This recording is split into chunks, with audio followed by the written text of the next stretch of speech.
Assalamualaikum warahmatullahi wabarakatuh. Alhamdulillahirabbil alamin wa bihi nasta'in wa la dunya waddin wassalatu wassalamu ala asrofil anbiya'i wal mursalin sayyidina wa maulana Muhammadin wa ala alihi wa ashabihi ajma'in. Amma ba'd. Yang terhormat pengasuh Pondok Pesantren Terpadu Darul Fikri Kiai Haji Ahmad Hussein Dahlan LCMA, yang saya hormati Direktur Pendidikan Ustadz Mukmin Sidik LC, dan juga yang saya hormati Bapak dan Ibu Wali Santri Darul Fikri. Pertama dan yang paling utama, marilah kita senantiasa memanjatkan puji syukur kehadirat Allah Subhanahu wa Ta'ala yang telah melimpahkan karunia, ridho, hidayah dan kemuliaan kepada kita semua, sehingga kita bisa berkumpul di aula ini dalam keadaan sehat dan kekurangan suatu apapun. Berikutnya, salawat dan salam semoga telah tercurahkan kepada junjungan kita, suri tauladan kita, uswatun hasanah kita, beliau Nabi Muhammad Sallallahu Alaihi Wasallam, kepada keluarganya, kepada sahabatnya, tabi'in, tabi'ut tabi'in, serta orang-orang yang senantiasa istiqomah di jalannya.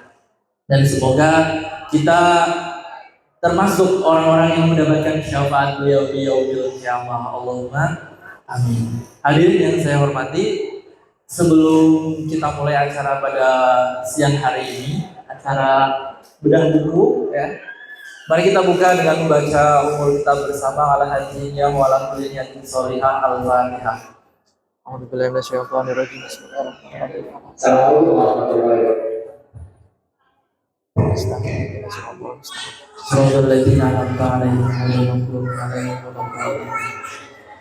Baik, semoga bacaan umul kitab yang sudah kita lantunkan bersama bisa memberikan keberkahan dan kelancaran pada acara kita pada pagi menuju siang hari ini.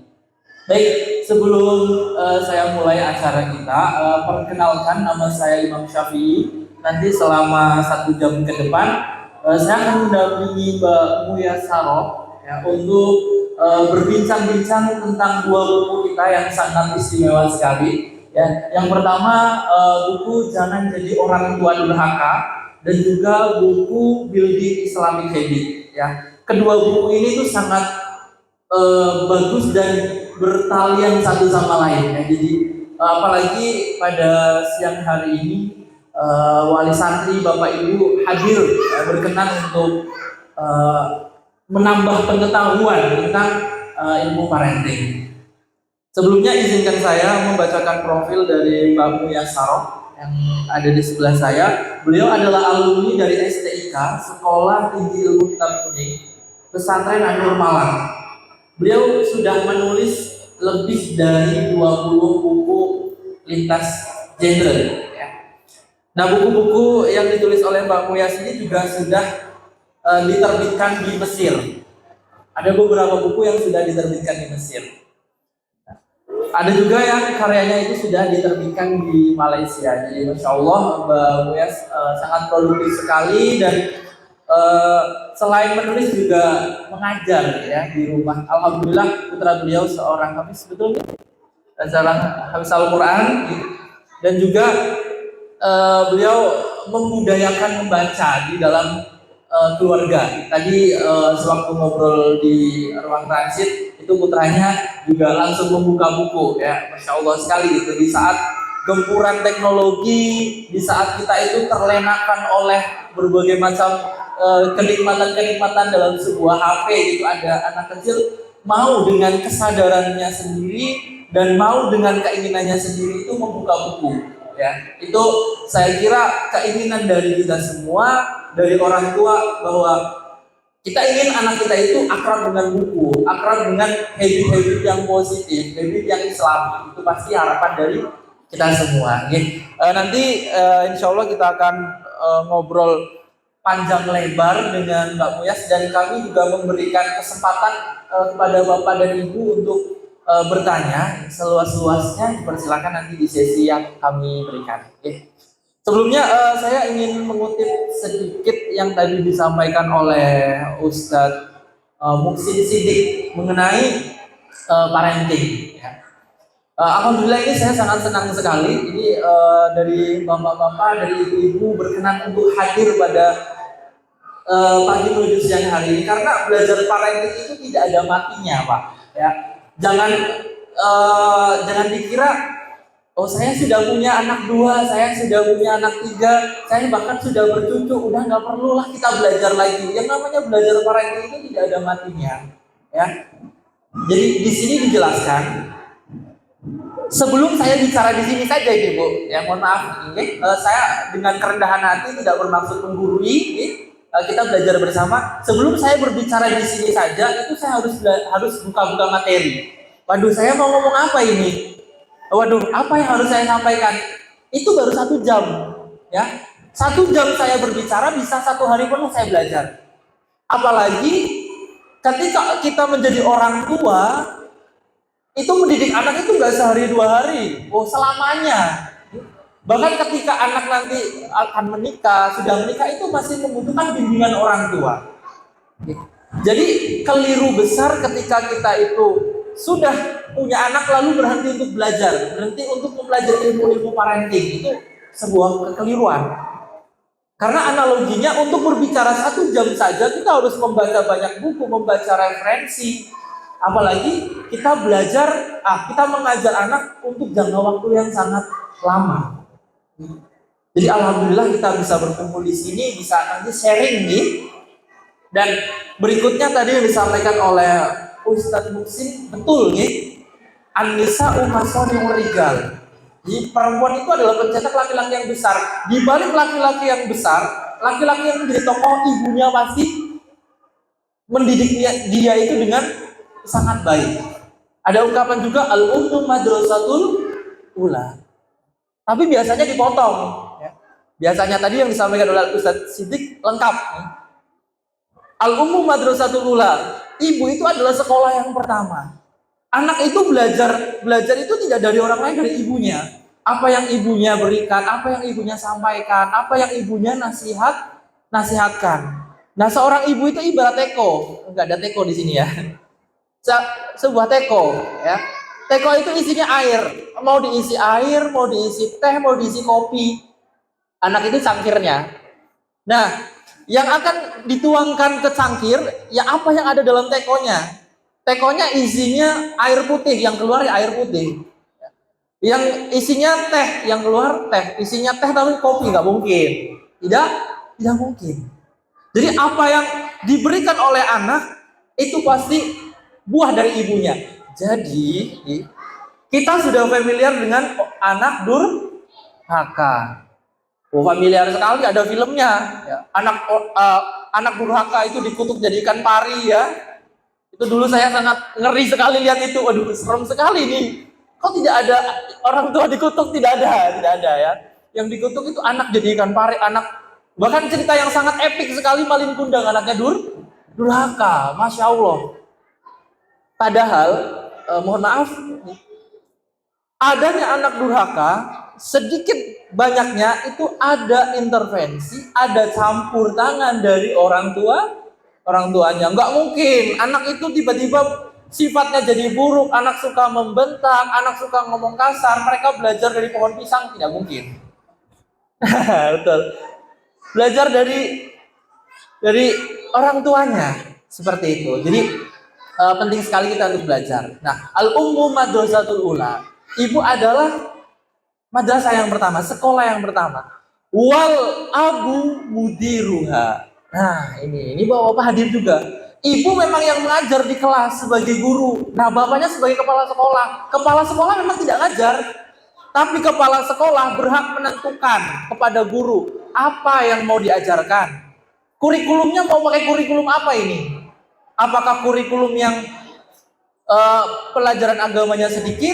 Apa kurikulum yang isinya menitik beratkan kepada pendidikan Islam? Ini bapak bisa mengintervensi. Ini loh Bu yang harus kita ajarkan bareng-bareng.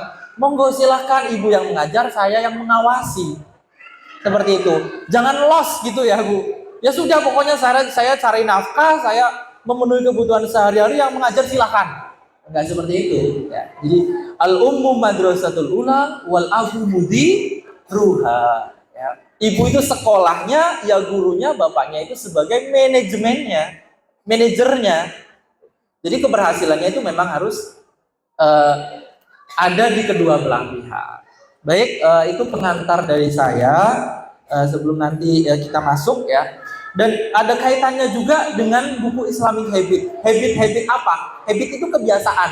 Kebiasaan apa yang seharusnya kita lakukan untuk mendidik seorang anak sehingga anak itu sesuai dengan yang kita inginkan. Itu harus dilatih terus. Baik, itu pengantarnya. Terima kasih Mbak Muya sudah hadir bersama saya di sini. Kita langsung masuk ke poin yang pertama saja ya Mbak, terkait dengan parenting. Hal-hal yang sifatnya sangat dasar sekali ini. Nah, kita mulai dari sebenarnya seberapa penting kita belajar parenting, Mbak. Untuk apa gitu? Pentingnya apa kita belajar parenting itu?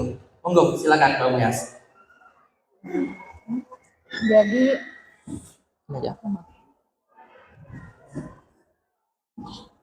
parenting itu sebenarnya sangat penting, cuma menjadi salah satu poin yang sering kita lewatkan. Jadi ketika kita mau menikah, biasanya kita mempersiapkan pesta yang hanya untuk sehari 2 hari. Kita sibuk banget bikin pesta yang mewah, ya kan, supaya berkesan. Tapi ternyata kadang pasangan suami istri itu lupa untuk belajar tentang mendidik anak. Jadi itu benar-benar hampir selalu dilewatkan oleh banyak pasangan yang akhirnya ketika menjadi orang tua dia nggak punya ilmunya. Jadi kalau nggak punya ilmunya, bayangin aja kalau ketika kita mau ujian, itu hanya ujian aja, kita butuh belajar karena belajarnya pun juga nggak bisa semalam. Nah, apalagi menjadi orang tua yang kita butuh mendidik mereka sampai mereka mungkin dewasa pun kita bahkan tetap harus berhubungan terus sama mereka. Jadi ketika kita nggak punya ilmu parenting, otomatis kita mungkin bisa mengajarkan sesuatu yang keliru yang bikin anak-anak kita jadi melakukan mungkin perilaku negatif dan hal-hal yang tidak kita inginkan. Oke, berarti memang pada dasarnya itu parenting sangat penting untuk kita lakukan. Apalagi sekarang muncul fenomena sebagian orang itu terobsesi untuk menikah muda. Ada tren semacam itu ya Mbak Muyas. Jadi anak itu terobsesi untuk menikah muda tanpa mempersiapkan diri bagaimana nantinya ketika menjadi orang tua. Nikah itu gampang ya Mbak, kita tinggal datang ke KUA ya, ada maharnya, ada saksinya, sudah mudah sekali. Tapi yang menjadi tantangan adalah ketika kita nanti mengajarkan kepada anak.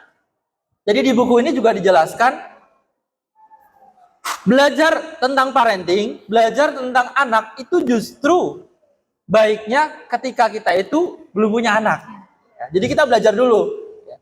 Sebelum ujian tadi seperti yang disampaikan Mbak Muyas, kita belajar dulu. Ya. Jangan nyambi gitu. Nyambi punya anak, nyambi belajar. Nah, tapi muncul pertanyaan biasanya Mbak, terlambat nggak kalau kita belajar saat sudah punya anak? Nggak ada kata terlambat untuk belajar ya. Jadi walaupun mungkin background pendidikan kita bukan psikolog, tapi untuk belajar parenting itu nggak harus di bangku kuliah atau sekolah. Jadi kita sebenarnya bisa banget belajar dari buku-buku, datang ke seminar, atau kita mungkin konsul sama psikolog. Nah, misalnya kita baru tahu sekarang, dan kita udah punya anak dan udah menikah juga kan, itu sebenarnya nggak ada kata terlambat kalau kita pengen memperbaiki. Yang penting kita fokus pada perbaikannya, bukan kerusakannya. Iya, betul. Jadi artinya memang kita seperti yang disampaikan tadi di awal, kita harus continue, harus mengupgrade diri. Itu yang Mbak, tidak boleh kita merasa, oh saya sudah punya anak, saya sudah berpengalaman menghandle gitu. Artinya kita harus tahu psikologi anak sekarang seperti apa, keinginannya itu bagaimana.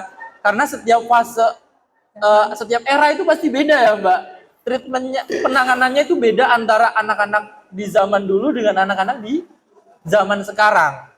Nah, mungkin boleh diceritakan Mbak sedikit ya sebelum nanti kita masuk ke poin yang lain.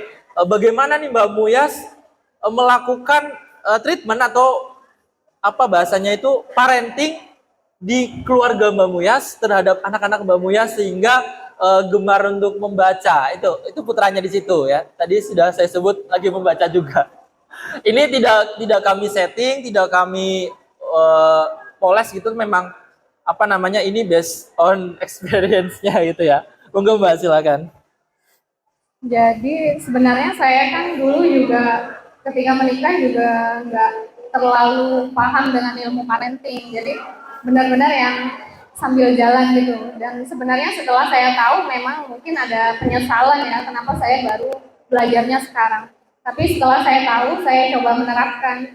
Hal yang paling penting mungkin poin pertamanya adalah kita harus beres dulu dengan diri sendiri. Jadi sebelum kita mendidik anak, itu kita harus beres dulu dengan diri kita. Jadi banyak orang tua yang mungkin nggak sadar kalau dirinya itu punya trauma pengasuhan ya. Jadi mungkin dulunya dididik ala militer, ya kan? Bukan Nikita Willy. Jadi banyak apa ya, dapat mungkin sering dibentak, terus dibanding-bandingkan seperti itu. Nah, itu sesuatu yang harus kita perbaiki dan tidak boleh kita lakukan. Nah, kalau kita sudah beres dengan diri sendiri, itu otomatis kita akan lebih mudah untuk mendidik anak. Jadi untuk membersamai anak-anak itu emosi kita juga udah lebih stabil. Nah, kalau di rumah, kalau soal kebiasaan baca itu sebenarnya saya mulainya memang dari sebelum anak lahir malah. Jadi waktu hamil itu saya udah ngumpulin buku-buku buat mereka. Jadi dimulainya sebenarnya dari hal sederhana aja. Jadi sebelum mereka tidur saya biasakan baca buku. Sebenarnya anak-anak itu kan belum bisa baca di usia mungkin 1 tahun berapa ya. Tapi saya tetap mengajarkan itu karena mereka kan pasti bisa dengar dan bisa memahami ceritanya apa. Nah, dari kebiasaan kecil itu memang saya akhirnya membuat apa ya, menjadikan buku itu sebagai sesuatu hal yang penting buat anak-anak. Jadi kita misalnya mau pergi gitu, kita pasti bawa buku. Jadi saya bawa buku, anak-anak bawa buku. Jadi mungkin anak-anak juga mencontoh apa yang saya lakukan selama ini. Dan saya membiasakan untuk kalau misalnya memberikan reward, hadiah kalau anak-anak mungkin melakukan sesuatu yang hebat gitu, kita apresiasi mereka, kita pasti hadiahnya buku bukan mainan. Jadi kayak membuat mereka itu dekat dengan buku dan akhirnya memang jadi terbiasa membaca tanpa harus kita paksa. Oke. Jadi pada dasarnya sebelum orang tua itu siap mendidik anak, dia harus selesai dengan dirinya sendiri. Dari luka masa lalu, dari pendidikan orang tuanya. Misalkan contohnya saya gitu. Saya pasti punya trauma masa lalu, entah dibentak, entah mungkin mendapat perlakuan yang kurang baik dari orang tua. Artinya itu jangan sampai kita lakukan kembali. Ya, kita lakukan kembali kepada anak-anak kita sehingga siklusnya tidak berulang. Ya. Seperti itu ya Mbak. Kadang kan kita meneruskan dari apa yang kita terima. Ya, betul. Jadi trauma pengasuhan itu kan bisa diwariskan dan kalau kitanya belum beres sama diri sendiri ya. Dan kalau diwariskan itu otomatis anak kita itu akan menduplikat kita itu biasanya jauh lebih buruk. Jadi menirunya tuh bisa lebih parah. Nah, rantainya harus kita putus dari kita. Jadi kalau jadi orang tua merasa mungkin ada yang nggak beres sama diri kita, mungkin kita keterlaluan sama anak-anak, kurang memahami mereka, saya sarankan jangan takut untuk konsultasi sama psikolog misalnya, sama ahlinya. Jadi itu akan memperbaiki pola pengasuhan kita dan memperbaiki hubungan kita sama anak. Betul. Barangkali poin yang terakhir itu jarang kita praktikkan itu ya Mbak. Kita kadang suka ragu ketika konsultasi kepada ahlinya. Entah karena kita merasa kita bisa menyelesaikan ini sendiri, atau memang ada keraguan ketika kita datang kepada orang yang lebih ahli. Jadi kita harus selalu terbuka ketika ada sebuah problem, ya harus kita carikan solusinya. Ketika ada yang sakit, kita carikan dokternya. Apalagi ini berhubungan untuk masa yang akan sangat panjang ya Pak, tidak sehari 2 hari gitu ya. Baik, berikutnya sebenarnya apa perbedaan antara parenting yang umum dengan parenting Islami, Mbak? Jadi kalau ini mati kayaknya. Mati. Cek coba pakai ini dulu. Oh, mohon maaf. Cek tes. Yang ini suaranya kecil loh, Mbak. Oh ya, silakan. Udah, Mbak. Untuk parenting Islami itu perbedaannya mungkin kita karena kita seorang Muslim, jadi kita akan berlandaskan pada apa yang telah diajarkan dalam Al-Quran dan hadis dan juga yang telah diberikan contoh oleh Rasulullah. Jadi Rasulullah itu kan teladan yang paling harus kita ikuti ya. Jadi kalau kita melihat mempelajari hadis-hadis, kita bisa melihat parentingnya Nabi kepada anak-anak itu seperti apa. Misalnya ketika Nabi sholat terus ada cucunya yang menaiki punggung beliau, itu beliau nggak marah ya kan, tetap memberikan kayak kasih sayang. Dan ketika berbicara pada anak itu juga kita perlu merendahkan diri, maksudnya mensejajarkan posisi kita sama anak itu supaya anak merasa kayak dirinya itu dihargai, Mas. Jadi hal-hal seperti itu. Dan juga yang paling penting sebenarnya dalam parenting itu adalah memahami dan memvalidasi perasaan anak. Dan saya pikir dalam Islam itu adalah hal yang selalu diajarkan, seperti kita diajarkan untuk mencintai saudara kita melebihi diri kita sendiri dan apalagi kepada anak-anak kita gitu ya. Baik, tadi saya tertarik dengan yang disampaikan Mbak Muyas itu terkait memahami anak, perasaan anak. Jadi ini pengamatan saya ya Mbak, nanti bisa ditambahkan juga. Banyak sekali anak-anak yang dia itu punya jarak dengan orang tuanya. Ya, jadi anak-anak itu lebih senang ngobrol dengan orang lain dibandingkan dengan orang tuanya. Ini mungkin salah satu fenomena yang sangat lazim sekali gitu. Anak-anak memendam perasaan apa yang sebenarnya dia inginkan, apa yang sebenarnya dia itu ingin untuk lakukan. Anak-anak itu takut, entah karena orang tua itu tidak menerima atau orang tua sudah punya keputusan sendiri. Saya pengennya anak itu seperti ini. Jadi anak itu merasa tertekan, begitu ya Mbak? Kalau yang sering saya lihat gitu. Jadi nanti mungkin bisa dijelaskan juga Mbak, gimana caranya orang tua itu bisa memahami perasaan anak sehingga ketika mengambil sebuah keputusan itu tidak salah. Contoh kecil. Nanti mungkin bisa tambahkan juga. Ketika menentukan anak itu sekolah, itu saya sering mengamati anak itu pengennya itu di SMA. Karena dia itu merasa jiwanya di SMA. Nah, tapi orang tuanya itu ingin dia itu masuk ke SMK. Oh tidak, kalau di SMK itu bisa langsung kerja, bisa langsung praktek ke lapangan. Jadi ketika hal itu terjadi, akhirnya yang menang itu orang tuanya. Nah, ini sebagai orang tua bagaimana Mbak cara kita itu tahu bahwa gimana sih anak itu sebenarnya pengennya dan bagaimana kita bisa menurunkan ego kita supaya anak itu bisa terfasilitasi dengan apa yang dia inginkan. Jadi sebagai orang tua seringkali kita itu merasa paling tahu. Jadi karena kita orang tua mereka, jadi kita selalu merasa yang paling tahu, sedangkan mereka enggak. Jadi kita meremehkan anak-anak, meremehkan perasaan mereka, pendapat mereka. Jadi kita kurang ruang diskusi sama anak-anak. Nah, untuk memahami anak-anak itu kita nggak bisa memaksakan kehendak kita. Jadi diusahakan ketika anak mungkin dimulainya dari ketika mereka bercerita kepada kita harus sebisa mungkin mendengarkan. Misalnya ya, ada anak saya misalnya dibully sama temennya, oh ada yang ngatain dia cerita tuh, kita nggak boleh karena mungkin kita udah dewasa, perasaannya juga beda, jadi kita menganggap itu biasa aja, kenapa harus dibesar-besarkan gitu. Kalau saya menghindari hal seperti itu karena buat saya itu meremehkan perasaan anak kita. Jadi saya sebisa mungkin memvalidasi dulu perasaan mereka. Oh iya, digituin itu nggak nyaman ya, pasti kamu sedih kan. Jadi anak saya pernah itu bilang bahwa kok kayaknya kakak itu ngerasa gampang sedih gitu, karena pernah dikatain parah banget kan sama temennya. Saya bilang, oh nggak apa-apa, itu wajar banget kan dikatain memang sesuatu yang nggak nyaman buat dia. Jadi dari situ dia kan merasa dimengerti, dihargai gitu ya Mas. Nah, soal pendapat misalnya kita ada mau memilih sesuatu atau mungkin sekolah atau apa, sebisa mungkin itu kita buka ruang diskusi. Memang tugasnya orang tua itu mengarahkan anak, karena anak kan memang pada kenyataannya belum punya banyak pengalaman, dan sedangkan kita adalah orang tua yang mungkin udah lebih banyak makan asam garam ya. Ketika mau menentukan sesuatu, kita bisa ngobrol sama anak dan sebisa mungkin kita mengarahkan mereka, oh positifnya di sini apa, negatifnya apa.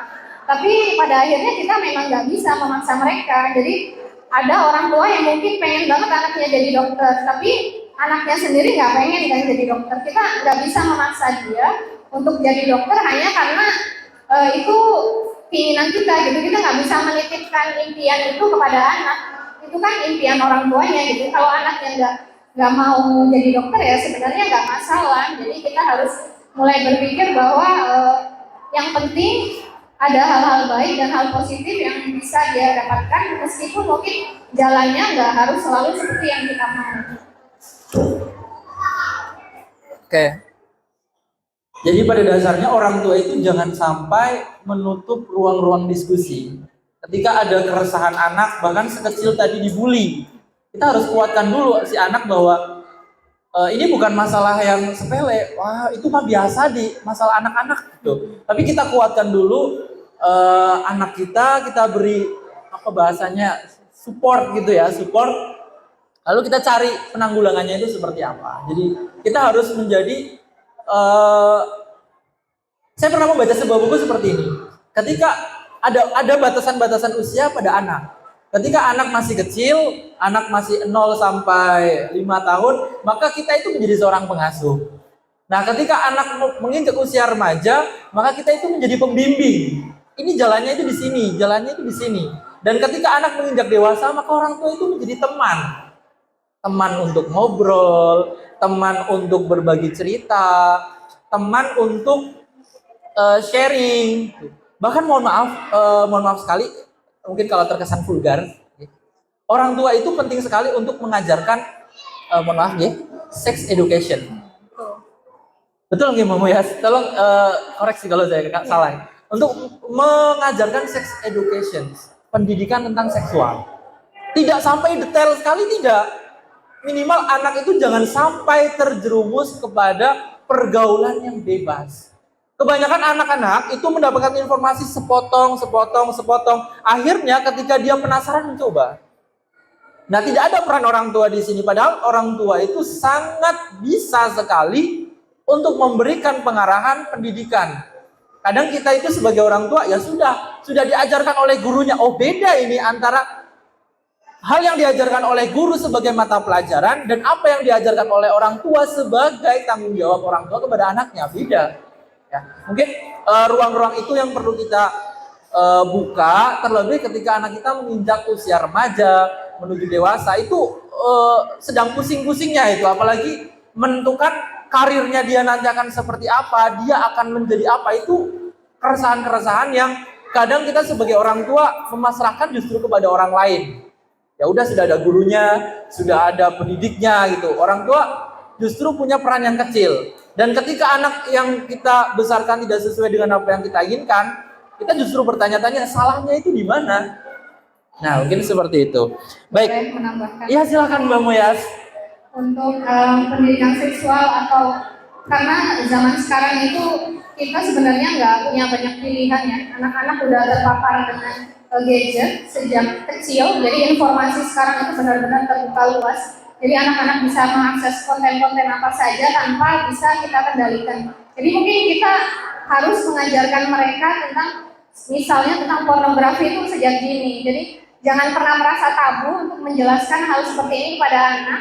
Karena kalau bukan kita yang menjelaskan, pasti suatu hari itu ada orang lain yang akan ngasih tahu mereka, dan itu sebenarnya lebih buruk banget. Putra saya ini, dia kelas 3 SD, waktu kelas 1 itu ada temannya yang bercerita habis nonton hal-hal yang seperti itu. Alhamdulillahnya dia itu sama kita, sama saya dan yang anggota di rumah keluarga itu memang terbuka, jadi biasa bercerita. Akhirnya saya bisa menghubungi gurunya waktu itu dan mengkonfirmasi, dan ternyata benar. Jadi teman dia kelas 1 SD itu udah pernah nonton konten seperti itu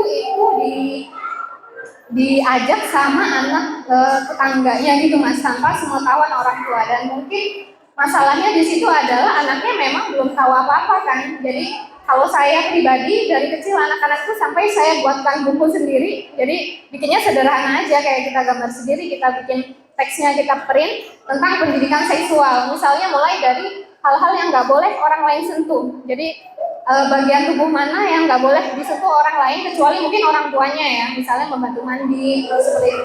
Tapi ketika sama orang lain itu nggak boleh. Nah itu hal-hal yang membantu kita, membantu anak kita supaya mereka terjaga gitu dari hal-hal yang mungkin tidak kita inginkan di kemudian hari. Terus untuk akses internet, saya selalu bilang kepada anak-anak bahwa kita itu nggak pernah tahu apa yang akan muncul di beranda gadget kita kan. Itu kita nggak pernah tahu apa yang akan kita lihat.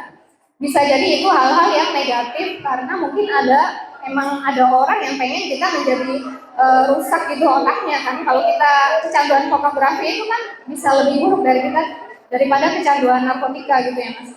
Jadi saya sebisa mungkin mengajarkan anak-anak, oh pornografi itu seperti apa. Jadi kita jelaskan sesuai usia mereka. Misalnya oh yang mungkin telanjang seperti itu, sederhana aja. Nanti ketika mereka mengetahui ada kayak konten yang mungkin udah mulai kayak cuma kelihatan auranya sedikit tuh, mereka udah nggak mau sendiri, kayak mereka jangan nonton yang seperti itu. Jadi belum hal-hal yang lebih buruk pun mereka udah bisa menjaga dirinya gitu. Ya.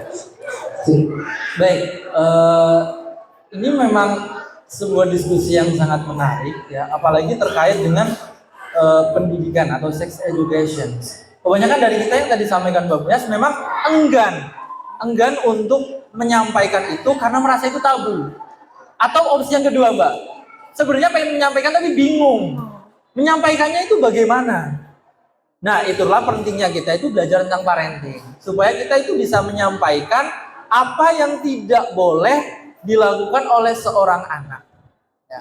Contoh kecil tadi dimulai dari kamu itu tidak boleh disentuh sembarangan di area ini itu. Anak itu biasanya akan masuk ke dalam alam bawah sadarnya. Nanti kalau ada yang lihat nggak boleh, mama udah bilang kayak gini itu. Jadi anak-anak itu belum bisa memfilter oh ini baik, ini enggak. Tapi dia itu menjadikan orang tuanya itu sebagai hujah. Ini kata mamaku kayak gini loh, kata mamaku kayak gini gitu. Kalau kita sering mendengarkan anak kecil itu biasanya suka debat kusir pendapat orang tuanya. Ini kalau kata mamaku ini nggak boleh. Artinya apa? Pendapat dari orang tua itu sangat masuk sekali ke dalam benak anak.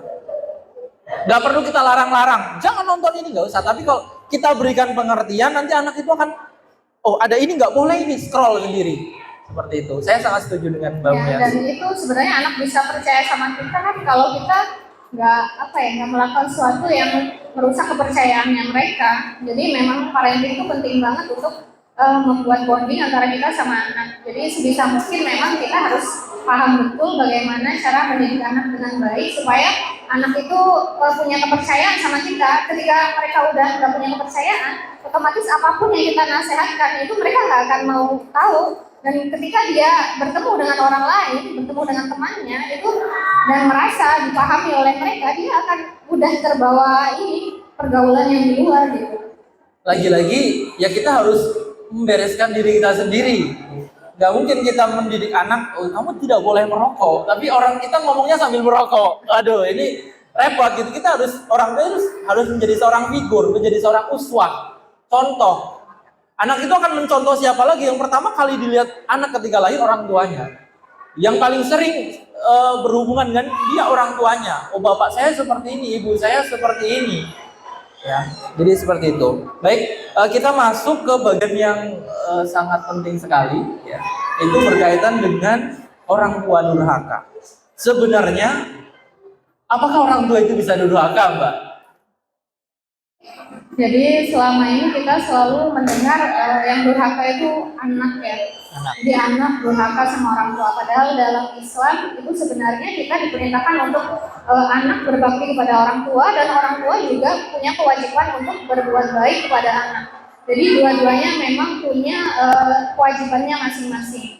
Nah, apa bisa orang tua durhaka sama anak? Bisa banget. Jadi ketika kita mungkin nggak punya ilmunya, tapi kita harus mendidik anak, tapi kita nggak tahu harus ngapain, itu bisa aja kita mendolimi hak-haknya anak. Misalnya yang mungkin sering kita nggak sadari membandingkan anak dengan anak lain, misalnya temen lu udah bisa ini kok, kamu masih begitu aja, atau kita nggak bisa mengapresiasi usaha mereka. Jadi kalau saya sama anak-anak misalnya ujian itu saya nggak pernah menanyakan peringkat atau gimana hasilnya, tapi saya lebih mengapresiasi usaha mereka. Jadi mereka merasa dihargai, soal hasil itu kan kayak bonus ya. Dan kita evaluasi lagi nih, misalnya kurang itu, oh apa yang kurang dari mereka. Jadi anak-anak itu merasa dia dihargai gitu mas, jadi merasa berarti. Jadi mungkin hal-hal yang tidak kita tahu dan kita lakukan pada anak yang mungkin keliru itu bisa banget membuat kita menjadi orang tua yang durhaka. Baik. Saya mengutip dari buku ini, ya, saya yang tadi sudah disampaikan. Kalau menurut buku ini ada satu kisah pada zaman Umar bin Khattab. Ya, ada seorang orang tua yang datang kepada Umar bin Khattab, mengadulah beliau kepada Khalifah Umar. Khalifah, ini saya punya anak saya itu durhaka, suka membentak, suka memukul, kalau ngomong kasar. Nah, anaknya dipanggil.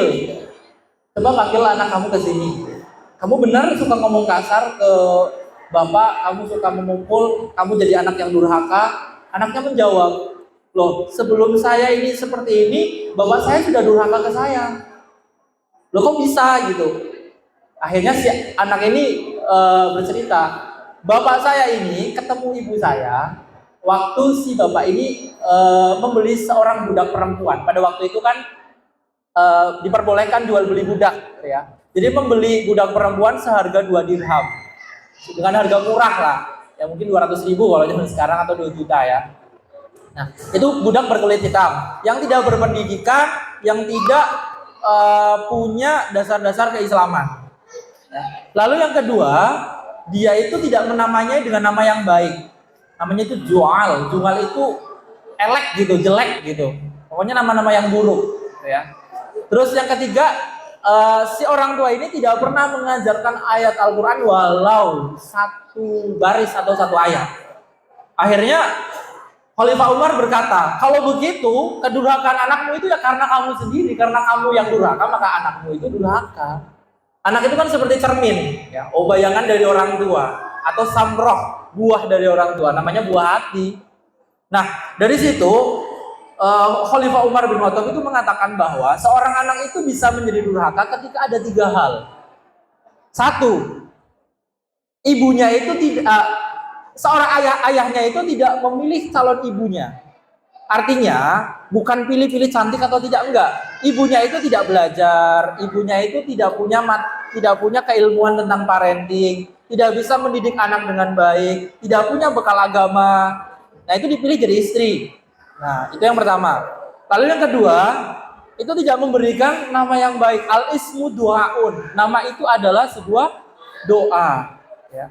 Di sini juga dijelaskan bagaimana caranya kita itu memilih nama yang baik. Apakah asal bagus? Apakah asal pakai bahasa Arab? Ya, Abu Lahab juga pakai bahasa Arab, tapi tidak bagus. Ya, Abu Jahal itu juga pakai bahasa Arab. Jadi ada ketentuannya. Lalu yang ketiga, kita harus mengajarkan Al-Quran sedini mungkin. Ini kalau anak-anak kita itu diajarkan Al-Quran, insya Allah saya yakin 100% akan apapun yang terjadi ke depannya, kalaupun anak itu agak menyimpang atau membelok, suatu ketika dia itu akan kembali lagi. Minimal itu dia punya nur, punya jalan, punya peta dalam dirinya untuk dia balik. Berbeda dengan anak-anak yang memang sejak awal itu tidak pernah diajarkan Al-Quran, jauh dari agama, ngaji tidak diurusin, terserah. Itu pasti peluang untuk dia membelok itu lebih besar. Mungkin Mbak Mia sekali menambahkan. Ya, jadi anak itu memang cerminan diri kita. Saya tuh suka merasa aneh ketika ada orang tua yang sebel sama anaknya, anaknya kok marah atau apa. Padahal sebenarnya kalau kita bisa evaluasi, itu pasti marahnya kalau nggak mirip ayahnya pasti mirip ibunya, nggak mungkin mirip tetangganya ya. Jadi kalau saya pribadi ada yang salah dengan anak, saya akan mempertanyakan pada diri saya, oh bagian mana nih saya yang salah kalau bisa anak saya seperti itu. Itu pasti, karena basic parenting itu kan di rumah mas, jadi fondasinya di rumah.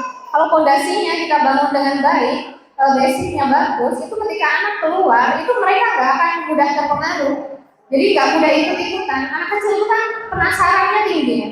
Jadi ketika mendengar kata apa, dia udah langsung ikut-ikutan. Nah, saya selalu mengajarkan anak-anak untuk kita, kalau kamu dengar sesuatu yang mungkin baru kamu tahu, itu sebaiknya kamu tanya dulu kepada orang tua sebelum kamu ikut-ikutan, karena itu benar-benar di luar kendali kita kan. Nah, dari situ kita kan bisa mengedukasi mereka. Jadi buat saya apa yang anak lakukan itu sebaiknya kita tidak menyalahkan pihak luar dulu, tapi mengevaluasi parenting kita itu seperti apa. Kadang ada ungkapan, saya tidak tahu di sini itu berlaku atau enggak ya Mbak. Kadang itu ketika orang tua itu marah, kita itu kesel dengan anak kita, dasar kamu anaknya siapa sih gitu. Ya anak Anda ya. Iya. Iya. Kadang itu orang tua itu lupa ketika anak itu bahasanya itu tidak lumrah, atau anak itu mungkin keluar dari zona toleransi kita sampai membuat kita itu mengelus dada gitu, sampai terucap kata-kata itu, kamu sebenarnya anak siapa sih? Ya anak kita gitu ya. Jadi anak-anak itu nggak bisa, belum punya filter. Jadi mereka menyimpan semua hal-hal yang mereka lihat itu secara langsung. Jadi makanya kenapa ada trauma pengasuhan, itu sebenarnya hal-hal yang mereka lihat dari orang tuanya zaman dulu, dan dia rekam di alam bawah sadar mereka. Ketika mereka menjadi orang tua, mungkin hal itu jadi ke-trigger gitu ya Mas. Jadi muncul dan melakukan hal yang sama. Jadi itu benar-benar parenting itu sepengaruh itu buat masa depan anak kita. Benar-benar. Jadi memang kita harus terus mengupgrade. Itu mungkin yang sekarang yang sudah punya cucu atau OTW punya cucu. Lah ini kesempatan yang sangat baik sekali. Kesempatan yang sangat baik sekali kita mencetak generasi yang lebih baik daripada sebelumnya dan solih dan solihah tentu saja.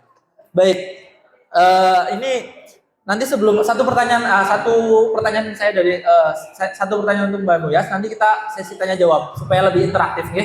Jadi kita nanti ngobrol-ngobrol dengan Bapak Ibu semuanya.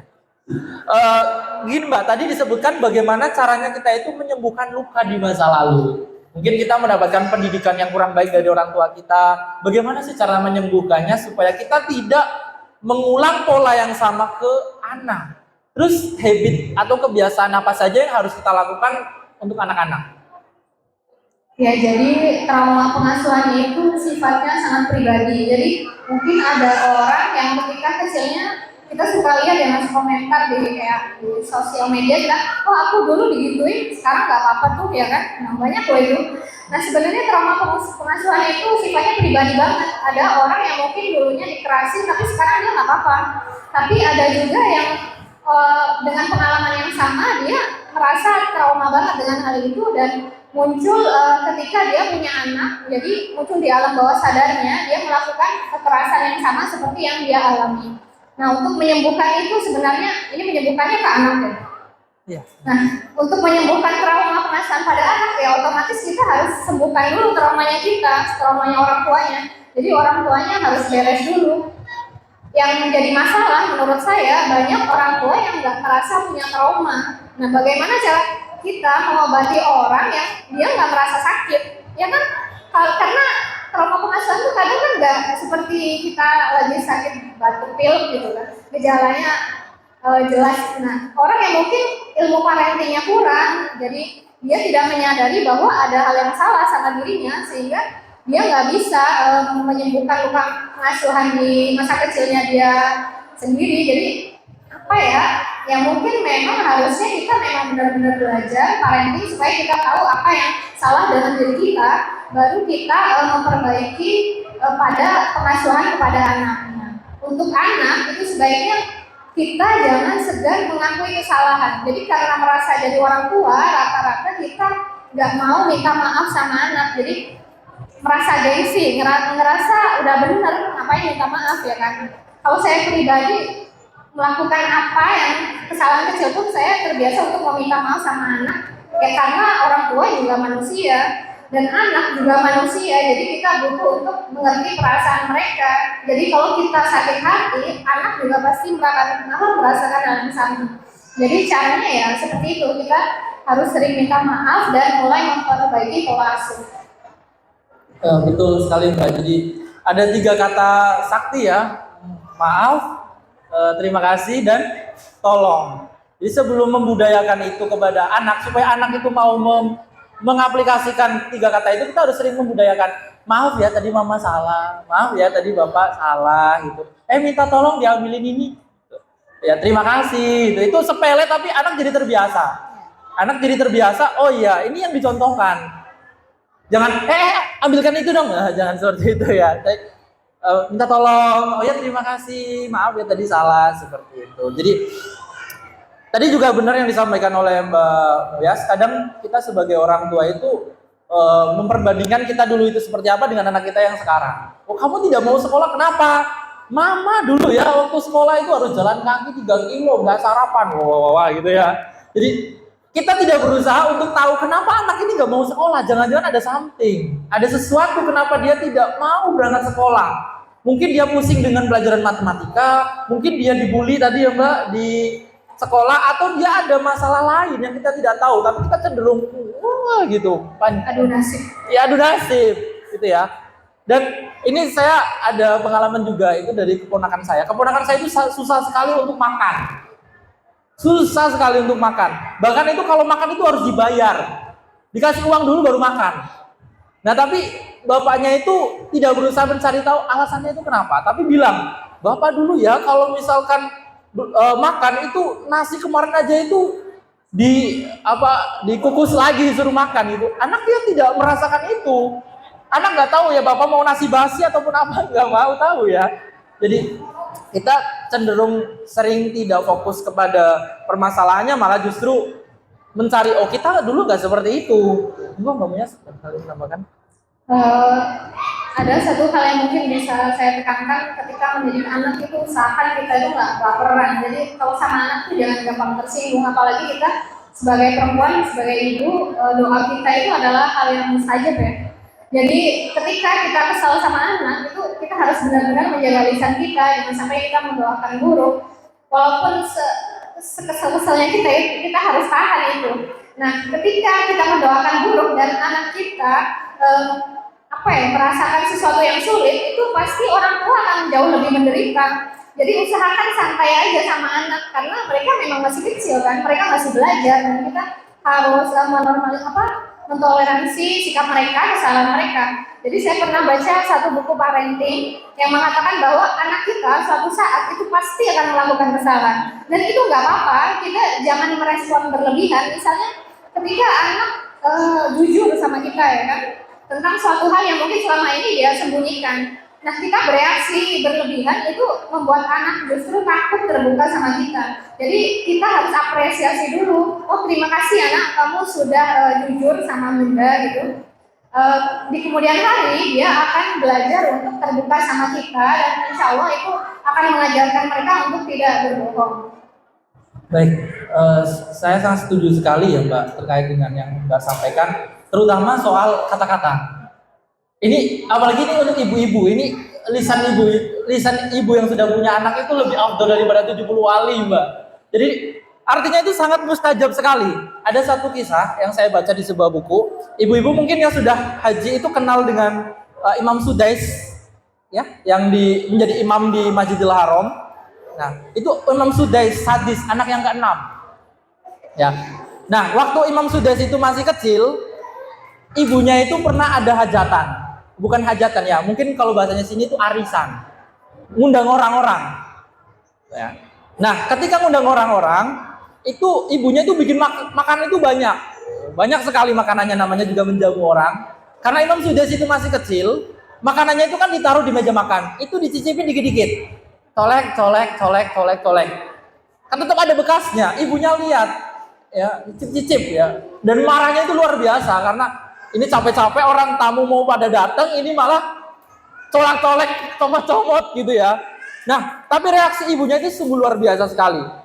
Kamu itu keterlaluan ya, kamu itu nggak sopan. Ibu doain kamu itu jadi imam Masjidil Haram. Bener, ampuh sekali nih, doa ibu itu sangat ampuh sekali. Jadi mungkin ini pesan dari saya untuk kita semua. Jadi terutama untuk ibu-ibu itu ini punya kata-kata sakti untuk anaknya. Jadi sekesal apapun meluncurlah kata-kata yang baik. Oh ibu doain kamu jadi orang sukses, ibu doain kamu jadi pintar, jadi itu. Itu harus dibiasakan karena ya seambo itu. Baik, Mbak, kita langsung lanjut ke sesi tanya jawab baik supaya lebih interaktif. Kami persilakan dari ibu-ibu atau dari bapak-bapak untuk yang berkenan untuk mengajukan pertanyaan dipersilakan. Dari bapak-bapak dulu satu, monggo dibantu Mbak Bella.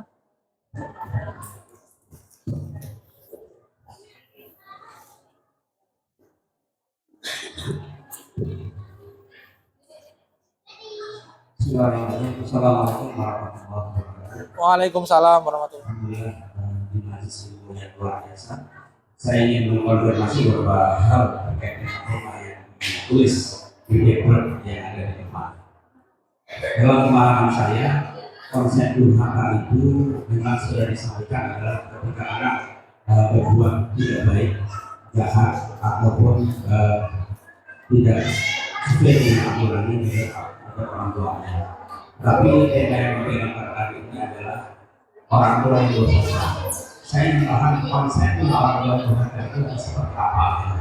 Kan dulu ini yang menarik sehingga saya jauh-jauh datang ke sini. Saya minta dari pembicara Buya Saroh ini menghabiskan konsep orang tua yang berdosa seperti apa. Jadi kalau tadi moderator sudah belajar dari semalam saya sudah membaca apakah itu mengacu pada Maryam 9 atau Al-Baqarah 155 atau Al-Anbiya atau Asyura 4950 atau Asy-Syifa ayat 100. Karena di surat-surat itu saya tidak menemukan konsep orang tua durhaka. Yang saya pahami ketika orang tua berbuat salah kepada anaknya adalah istighfar karena orang tua telah melanggar amanah yang diberikan oleh Allah Berkuasa.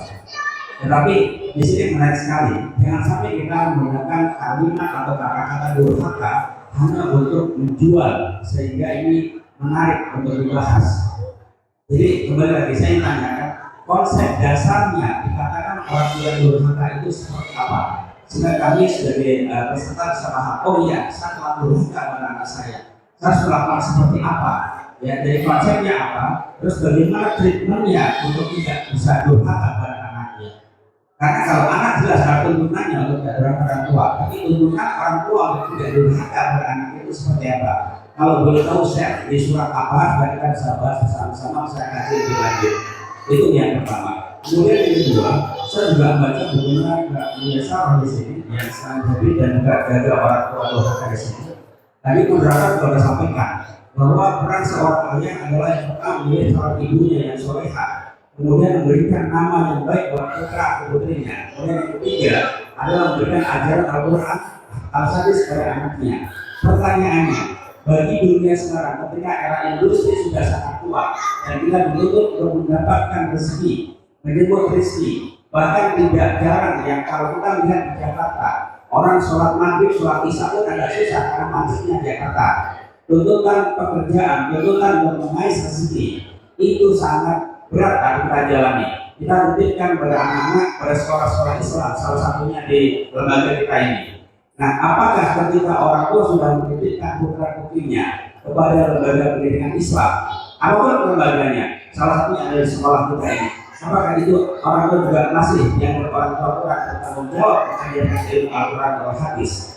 Karena pada prinsipnya mendidik adalah tanggung jawab anak. Tetapi ketika menitipkan pada sekolah Islam, apakah itu belum maksimal? Ketika itu belum maksimal, apa yang kita lakukan sebagai orang tua? Supaya kita bisa berbakti kepada Allah Maha Kuasa. Tentunya kita bisa memelihara amanah itu, karena anak adalah titipan, anak adalah amanah. Ya, saya tidak melihat orang tua durhaka pada anak. Saya kurang sependapat sebelum saya tunjukkan konsepnya. Tetapi saya ingin tahu bagaimana treatment tadi. Ya, yang kedua terkait dengan pendidikan di sekolah Islami, apakah itu kurang?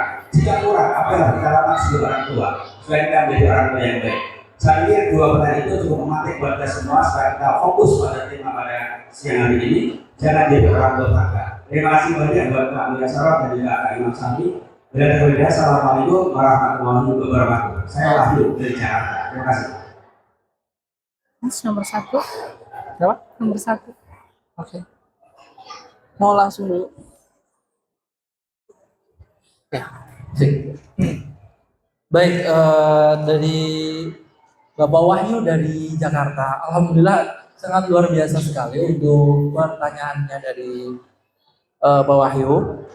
Ini terkait dengan konsep durhaka. Nah, konsep durhaka yang kita pahami saat ini memang itu merujuk pada anak-anak. Oh, anak durhaka itu memang langsung direct kepada anak. Oh, anak yang durhaka. Nah, tapi konsep durhaka yang kita bangun di sini sebenarnya itu maknanya itu kita rujuk pada asun atau apa? Asun itu bisa dimaknai kemaksiatan, kedurhakaan atau sesuatu yang memang tidak baik. Nah, seperti yang disampaikan oleh Pak Wahyu tadi, saya membenarkan bahwa di surat-surat yang disebutkan tadi, ada surat Maryam dan surat yang lain, memang tidak secara eksplisit itu menjelaskan bahwa orang tua itu punya peluang untuk durhaka. Justru ayat-ayat yang ada di Al-Quran itu menitik beratkan kedurhakaan orang tua, anak kepada orang tuanya. Karena lazimnya yang umum Al-Qur'anu yatakallamu bil am. Jadi kebanyakan itu dalam Al-Qur'an itu menyebutkan hal-hal yang umum. Umumnya yang durhaka itu anak. Nah, itu tidak dijelaskan secara langsung bahwa ini orang tua juga punya peluang. Tapi anak itu bisa durhaka, itu bibit-bibitnya atau hal-hal yang membuat dia berpotensi seperti itu datang dari orang tuanya. Jadi ada mafhum mukhalafah di dalamnya. Memang tidak secara langsung disebutkan, tapi bahwa adanya orang tua yang durhaka, ada anak yang durhaka itu memang dia itu punya benih-benih dari, atau bukan benih-benih, ada ajaran-ajaran yang disampaikan oleh orang tuanya. Lalu terkait dengan peran dari seorang ayah ataupun tadi yang disampaikan Pak Wahyu, kita sudah memasukkan ke boarding school, apakah itu tidak cukup? Itu sangat cukup sekali. Itu bentuk ikhtiar kita sebagai orang tua, apalagi di zaman sekarang, di zaman kita yang harus, apalagi kita hidup di metropolitan Jakarta yang tentu saja berbeda dengan kehidupan saya di Jawa sana. Itu pasti sangat beda. Ini kebetulan saya dari Jawa, dari Jawa Tengah, itu pasti sangat berbeda sekali. Lebih kompleks di sini dan saya membenarkan itu. Apakah seorang ayah itu harus kontrol full 100%? Saya kira tidak. Artinya, seorang ayah itu cukup tahu bahwa anaknya telah disekolahkan. Gurunya siapa, backgroundnya seperti apa saja yang diajarkan, itu sudah bentuk tanggung jawab dari orang tua. Oh iya, ini sudah cukup. Yang diajarkan oleh istrinya apa, outputnya pada anak itu apa. Nah, cara mengetahui outputnya ya enggak, coba kamu ngisi ujian nggak seperti itu ya. Coba kita ajak anak ngobrol gitu. Dari ngobrol yang sederhana, coba kita pantik anak itu sebenarnya apa sih yang dia dapatkan dan apa yang diajarkan gitu. Ketika itu sudah clear, oh anak-anak kita sudah di jalan yang benar, ya sudah, kita orang tua sudah memenuhi kewajiban kita sebagai pendidik gitu. Saya kira itu sudah sangat-sangat cukup sekali. Jadi konsep kedurhakaan ini di sini itu sebenarnya orang tua yang bahasanya, mohon maaf, itu sudah mungkin over gitu ya, udah lost gitu loh. Dan saya kira dengan Anda semua di sini hadir di sini itu tidak termasuk ke dalam golongan orang tua yang durhaka. Artinya sebenarnya sifat kita di sini itu hanya preventif, pencegahan, atau sebagai wawasan saja. Karena Anda semua hadir di sini, saya yakin sebagai wali santri, sebagai orang yang paham agama, tidak mungkin orang yang tidak paham agama itu akan sengaja untuk dengan kesadaran hati untuk memasukkan putra-putrinya ke pesantren. Tidak mungkin. Pasti ada gerakan untuk kita itu memperbaiki, menyolihkan dan menyolihkan anak kita. Jadi sebenarnya tema besar kita, kalau boleh saya paparkan ini, wawasan, terus bahwa ada peluang bahwa orang tua itu bisa untuk durhaka, walaupun memang fenomena yang terjadi di masyarakat itu kebanyakan ya memang anak-anak yang durhaka. Tapi sekali lagi ada peran orang tua yang turut andil membuat anak itu menjadi seperti itu. Monggo Mbak Muyasaroh bisa menambahkan. Ya, untuk seperti pendidikan memasukkan anak pesantren itu saya rasa juga itu cukup. Dan terkadang kita juga nggak bisa selalu menyamaratakan semua anak memaksa mereka untuk masuk pesantren. Jadi ada anak yang mungkin dia nggak bisa dipaksa, dan pesantren itu sebenarnya bukan bengkel ya Mas. Kalau di buku itu kayak laundry gitu ya. Jadi membersihkan masalah-masalah anak kita. Jadi anak yang sudah nakal dari luar terus kita masukkan pesantren itu nggak otomatis dia jadi benar gitu. Jadi jangan berharap begitu kita jadi lepas tangan gitu. Jadi memang basicnya di rumah, tapi kalau kita mau mengusahakan itu insya Allah bisa banget. Tapi balik lagi kita harus tidak boleh memaksakan anak karena rata-rata kalau dipaksa itu kadang nggak bagus gitu buat mereka. Nah, solusinya gimana? Kalau dia nggak mau masuk ke pesantren, kita bisa carikan sekolah yang tetap sekolahnya sekolah Islam, atau kita juga tetap kalau anak SD mungkin tetap kita masukkan mereka ke TPQ. Kalau mungkin orang tuanya nggak bisa ngajarin ngaji sendiri, kira-kira kayak gitu. Oke, jadi hadirin yang saya hormati, sebenarnya masalah durhaka ini memang kita bisa berdiskusi cukup panjang dan dialektik terkait makna dan durhaka ini. Apakah kita akan merujuk pada durhaka yang sudah kita pahami atau kita merujuk durhaka ini kita menggunakan kacamata dari akar kata yang bahasa Arabnya. Itu memang dialektik, tapi saya kira kita tidak akan masuk ke ranah itu. Ini sebagai reminder aja, sebagai iktibar kita, ya jangan sampai kita termasuk kategori orang tua yang semacam itu. Ketika kita memang tidak termasuk golongan itu, ya saya kira iya sekedar wawasan saja bahwa memang ada seperti itu, dan sebagai muhasabah kita ketika mungkin putra-putri kita kurang baik atau putri-putri kita ada hal-hal yang keliru di dalamnya, ya kita harus sifatnya dua arah. Kita meminta anak untuk introspeksi, kita juga introspeksi. Mungkin seperti itu, jadi itu lebih enak gitu. Jadi tidak berat sebelah. Mungkin seperti itu nih Pak Wahyu. Mohon maaf atas segala kekurangan dan kesalahan. Monggo untuk ibu-ibu, monggo dipersilakan Mbak Lela.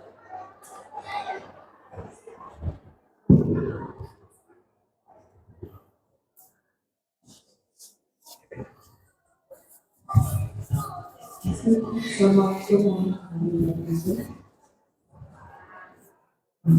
Sebelumnya, perkenalkan nama saya Udia Malhan. Nama saya di sini kelas 9.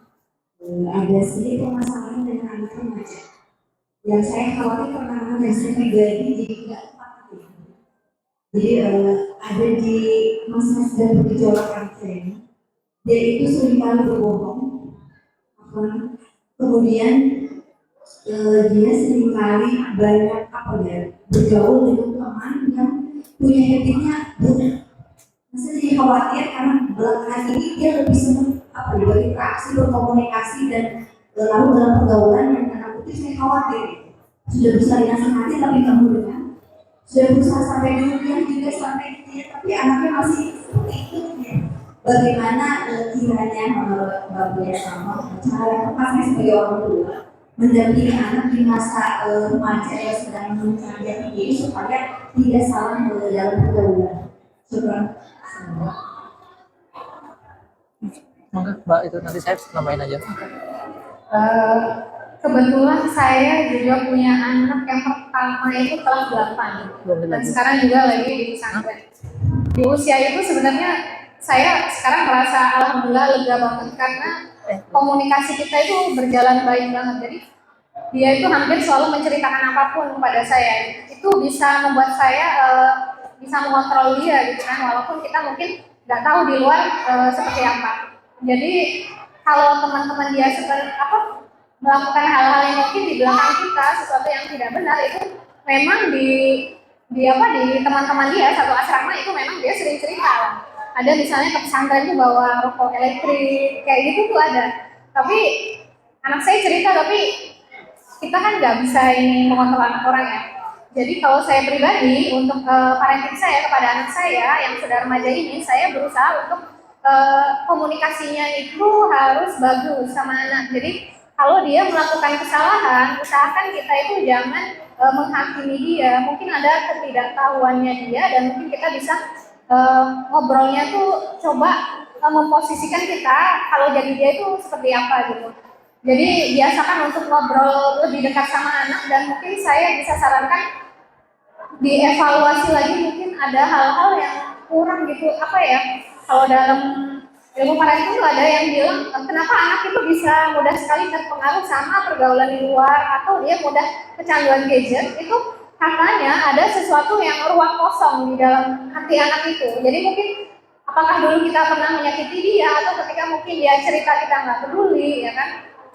Hal-hal seperti itu sangat mempengaruhi bagaimana anak kita bersikap pada kita. Jadi usahakan ketika mereka cerita ya kita mendengarkan, tapi kalau sudah masalahnya seperti yang tadi dijelaskan, saya mungkin bisa menyarankan coba lebih dekat lagi sama anak. Jadi kalau kita dekat sama anak, kita bondingnya bagus, itu kita bisa mengatur dia. Jadi anak itu nggak akan gampang terpengaruh. Saya selalu bilang sama anak-anak bahwa saya nggak mungkin memberikan lingkungan yang steril sama mereka, ya kan. Bahkan udah masuk pesantren aja, itu teman-temannya itu aneh-aneh itu banyak. Dan itu saya nggak bisa kontrol. Tapi dari diri anaknya itu harus bisa memfilter itu. Nah itu kayaknya bisa terjadi, anak bisa nggak ikut-ikutan kalau dia juga dirinya juga mungkin punya rasa percaya diri sama orang tua, sehingga ketika apa yang kita omongkan itu nggak cuma sekedar didengar tapi dilakukan. Dan ada lagi mungkin apakah ada parenting kita yang terlalu keras sama anak sehingga anak tuh takut sama kita. Jadi ketika kita terlalu mungkin marahnya berlebihan, ya kan, gampang menghakimi mereka, itu anak-anak jadi kayak bertingkah sesuatu yang mungkin buat kita menyebalkan. Tapi kalau kita bisa tarik ke belakang, itu biasanya memang masalahnya ada pada parenting kita atau pola asuh kita. Kira-kira kayak gitu. Baik, saya menambahkan sedikit, mohon maaf, Ibu Umi. Itu tadi permasalahannya anak kadang suka tidak jujur. Kalau menyampaikan satu, ada yang ditutupi atau dia berbohong seperti itu. Oke, baik. Tadi Mbak Muya sudah memberikan perspektif terkait dengan kita harus bonding yang lebih, itu kita menjalin kedekatan gitu. Nah, saya punya satu treatment yang mungkin bisa dicoba, ya, karena di dalam taklim itu ada kaidah seperti ini, Mbak. Anil mar'ila tas'al fas'al an qorinihi fa innal qorina bil muqorini yaqtadi. Nah, seseorang kalau kita pengen tahu orang itu kayak gimana, gak usah tanya ke orangnya. Syafi'i itu kayak apa? Tanya aja ke temennya. Fa innal qorina bil muqorini yaqtadi. Temen itu representasi dari siapa yang ditemani. Kalau bahasa sekarang itu satu circle. Ya. Jadi ketika ada indikasi anak kita itu berbohong, coba guide beberapa temennya dia yang kita dekati. Tapi pastikan dia itu tidak mengadu kepada anak kita. Monggo gitu. Sekreatif-kreatifnya antum semua. Jadi coba kita jangan menginterogasi teman-teman si anak, tapi coba kita ajak ngobrol. Biasanya orang pertama yang diajak ngobrol membicarakan keresahan-keresahan itu teman. Saya juga seperti itu, ya. Sebelum ke orang tua itu biasanya teman. Dan apa yang disampaikan ke teman biasanya itu jujur. Jadi untuk lebih tahu anak kita itu seperti apa, perbanyaklah kita ngobrol dan mengulik lewat teman. Seperti itu. Jadi ada hal yang menarik. Hadis-hadis Rasulullah itu banyak diriwayatkan dari sahabat-sahabatnya. Ya. Aisyah itu kalau menanyakan sesuatu yang tidak disampaikan kepada beliau, itu tanyanya itu ke teman-temannya. Rasulullah itu kayak gimana? Rasulullah itu sukanya apa? Rasulullah itu pandangannya itu bagaimana? Karena ada hal-hal, bukan berarti saya mengatakan Rasul tidak jujur, bukan seperti itu. Artinya pendekatan semacam ini itu bisa digunakan. Apalagi teman-teman itu yang sudah dibawa ke rumah. Oh, itu levelnya sudah teman dekat itu. Itu sudah levelnya teman dekat dan itu bisa kita prospek. Kita dekati dia, kita bonding, ajak ngobrol. Oh, kebuka semua itu. Apa yang menjadi keresahan anak kita, kebuka semuanya. Dan akhirnya kita tahu tanpa kita effort lebih keras, tanpa kita mungkin harus mengorek lebih dalam terhadap permasalahan yang sedang anak kita hadapi. Itu terutama masalah anak-anak remaja itu, ya. Kadang banyak sih yang membuat seorang anak itu akhirnya tidak buka diri, mungkin malu atau mungkin enggan atau faktor-faktor yang lain. Jadi bisa kita arahkan ke teman-teman si anak itu. Pasti dia punya temannya, circle-nya, kita lacak saja seperti itu. Mungkin seperti itu Ibu Umi, kurang lebihnya mohon maaf. Silakan, barangkali ada yang ingin bertanya kembali. Oh, Mbak Lela, mohon maaf. ada 2 belakang. Itu sama itu.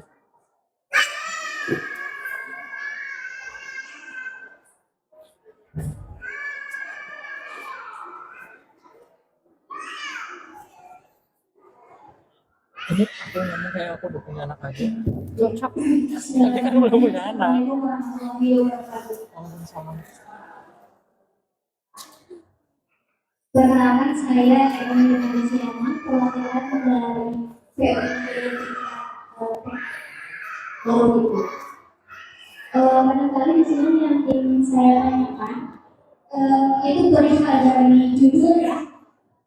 Jangan menjadi orang tua durhaka. Setelah saya mendengar pernyataan dari awal sampai saat ini, itu lebih ke durhaka orang tua terhadap anak barangkali ya.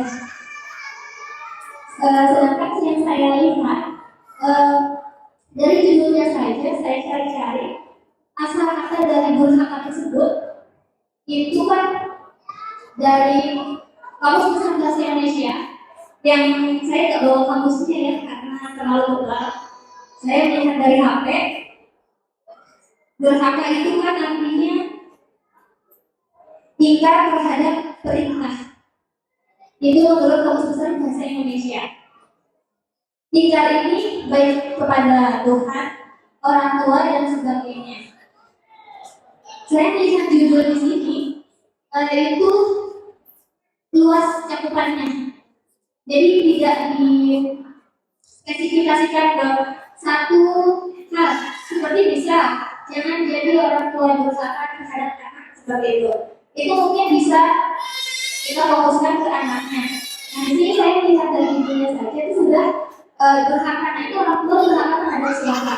Berarti di sini yang ingin saya tanyakan itu adalah isi dari buku sendiri.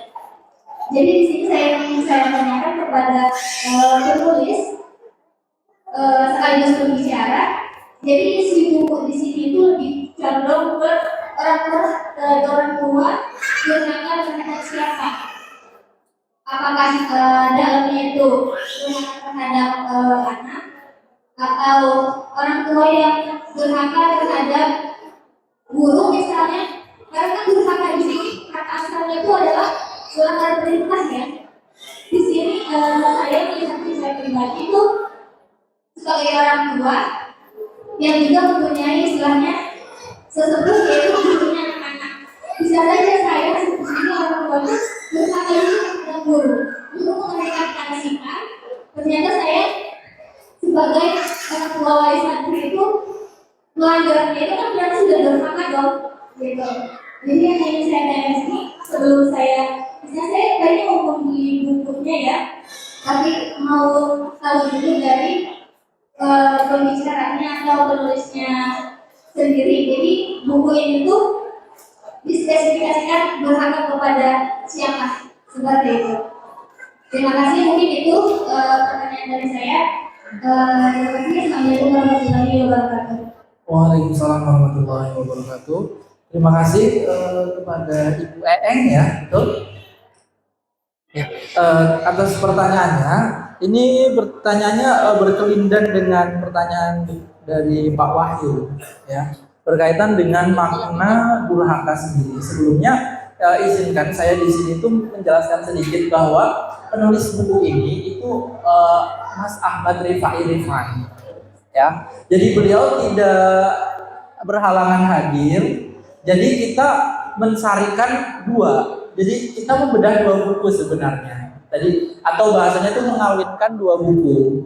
Buku Jangan Jadi Orang Tua Durhaka dan juga buku Building Islamic Habit. Karena keduanya kami pikir itu punya satu benang merah tentang pendidikan orang tua kepada anaknya.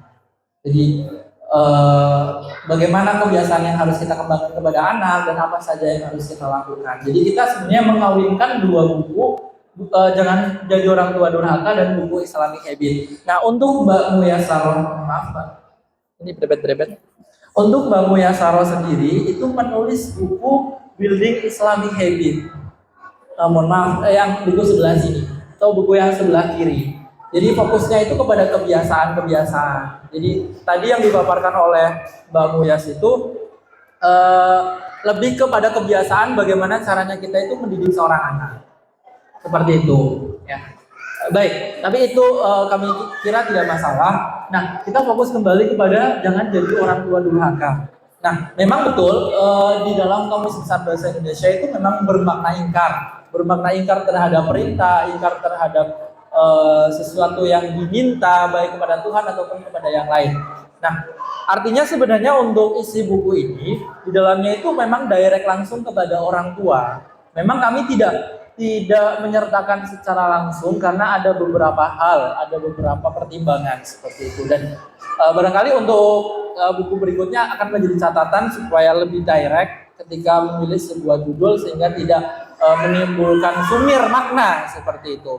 Tapi secara umum buku ini tuh memang bahasanya apa saja yang bisa menimbulkan peluang anak itu menjadi durhaka, sebenarnya konotasinya seperti itu. Tapi ketika kita membalikan ke frasa aslinya, anak yang durhaka itu kan sesuatu yang biasa, ya, sesuatu yang biasa. Maka kita menggunakan diksi atau frasa yang berbeda, orang tua durhaka yang ada kaitannya dengan apa bahasanya itu potensi-potensi yang membuat anak itu durhaka, seperti itu. Jadi maknanya sebenarnya memang ketika kita menggunakan KBBI semacam itu, tapi durhaka yang ada di sini itu sebenarnya hal-hal apa saja yang tidak kita lakukan kepada anak sehingga anak itu menjadi durhaka. Jadi ini loh kewajiban kita sebagai orang tua yang tidak kita lakukan kepada anak sehingga anak kita itu berpotensi menjadi menjadi anak yang durhaka. Monggo Mbak Muyas barangkali menambahkan. Oh, dikit aja. Ya, di sini sebenarnya saya adalah penulis dari Building Islamic Habit ya Mbak.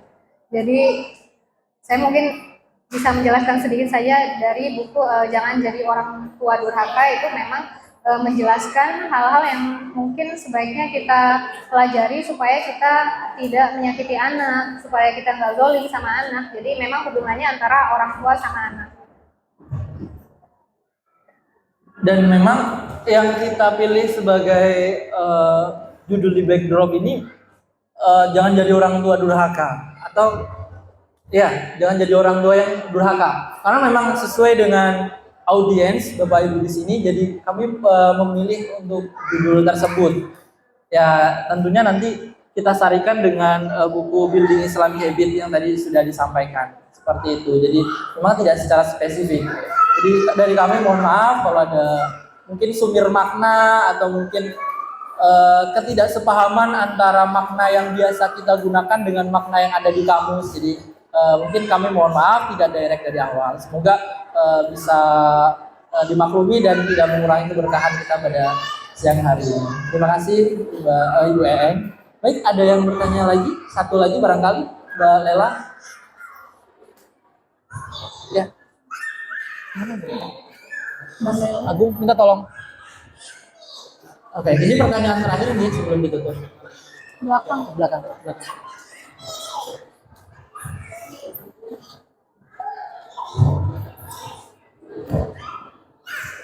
Oke, izin menyampaikan sedikit, nanti setelah kita tutup mohon. Pertanyaan saya bagaimana sesuatu yang wajar tapi respon dari orang tua kita keras pada kita. Hal-hal seperti itu kalau mau kita hilangkan itu sebaiknya kita menerima dulu. Jadi lukanya diterima dulu. Jadi kita harus menerima, harus ikhlas dengan apa yang sudah kita lakukan. Satu hal yang penting adalah kita harus memaafkan orang tua kita. Jadi mungkin ada sakit hati sama orang tua, kok dulu aku digituin. Nah sebenarnya kan semua orang tua itu pasti berusaha yang terbaik untuk anaknya ya. Walaupun mungkin pada kenyataannya ternyata hal itu tidak tepat buat kita. Jadi sebaiknya kita memaafkan dulu orang tua kita karena mereka sudah berusaha dengan baik, tapi mungkin hasilnya nggak sesuai sama harapan kita. Setelah kita bisa memaafkan mereka, kita pelan-pelan mengubah hal-hal yang mesti diubah. Misalnya, biasanya kita suka membentak anak. Nah, usahakan sekarang kita kalau marah sebaiknya ambil jeda dulu, kita narik diri dulu, mungkin kita jangan terlalu banyak bicara tapi lebih banyak diam dan menjauhi anak dulu beberapa saat, baru setelah kita sama-sama tenang kita ngobrolin bareng. Nah, hal-hal seperti itu saya kira bisa menyembuhkan trauma juga. Cuma jika hal itu nggak bisa membantu karena mungkin nggak setiap orang paham, saya sangat menyarankan nggak apa-apa pergi ke psikolog dan ahlinya. Baik. Jadi permasalahan tentang parenting itu memang sangat kompleks dan saya kira setiap orang, hampir semua itu punya trauma masa lalu. Tadi yang disampaikan Mbak Muyas, kita memang harus berusaha sekuat mungkin untuk memaafkan pola pendidikan orang tua kita di masa lalu. Hal yang paling berat di dunia ini itu apa? Memaafkan. Itu berat pol. Ya. Meskipun jangankan kita yang disakiti, kita yang menyakiti aja kita untuk minta maaf itu berat sekali. Apalagi memberikan maaf. Makanya salah satu pahala yang sangat besar itu ketika kita memberikan maaf kepada orang lain yang nyata-nyata orang itu menyakiti kita. Nah, itu yang pertama. Lalu yang kedua, kita harus menyadari bahwa mungkin saja memang pola seperti itu yang dipahami oleh orang tua kita dulu. Pola membentak, pola memukul anak, pola berkata kasar barangkali. Mungkin itu yang dia pahami, cara mendidik anak supaya benar itu seperti itu. Jadi clear ya, kita bisa mengoreksi orang tua kita atau bukan mengoreksi bahasanya, merasa bahwa ada hal yang keliru di pendidikan orang tua kita karena kita sekarang belajar. Bahwa Bapak dan Ibu sekarang hadir di sini itu dalam rangka kolabul ilmi, membaca buku, melihat artikel, pengetahuan tentang parenting. Kalau kita adakan studi ini ya, mungkin ini argumentasi saya perlu diuji ini. Kalau kita membandingkan 10 atau 20 tahun yang lalu, pendidikan parenting, pemahaman tentang parenting antara orang tua kita dengan sekarang, saya kira pemahaman kita sudah jauh lebih maju. Saya kira. Dan nanti akan semakin maju lagi pasti dengan seiring berjalannya waktu. Jadi kita harus menyadari betul bahwa barangkali itu memang yang orang tua kita pahami, yang mereka dapatkan dan yang mereka pelajari dari orang tua kita di zaman sebelumnya. Jadi ini menarik sebenarnya ketika kita mau bicara panjang lebar, ya, panjang lebar maksudnya. Kenapa kok orang-orang dulu itu cenderung menggunakan kekerasan, menggunakan hal-hal yang sifatnya itu otoriter gitu ya? Sebenarnya itu ada pengaruh dari lingkungan sosial. Sosial pada saat itu masa-masa konflik, masa-masa yang tidak baik-baik saja, tidak masa-masa yang penuh ketenangan gitu. Makanya kan generasi aja ada generasi X, generasi Z, baby boomers. Orang-orang yang dilahirkan ketika bom itu di mana-mana terjadi kegaduhan. Itu jangan dikira kondisi sosial itu mempengaruhi karakter kita. Dan itu secara tidak langsung akan menurun.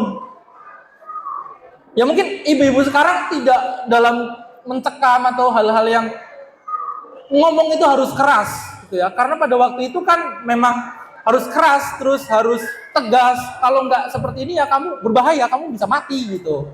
Jadi memang kita harus sadari betul kapasitas orang tua kita terbatas.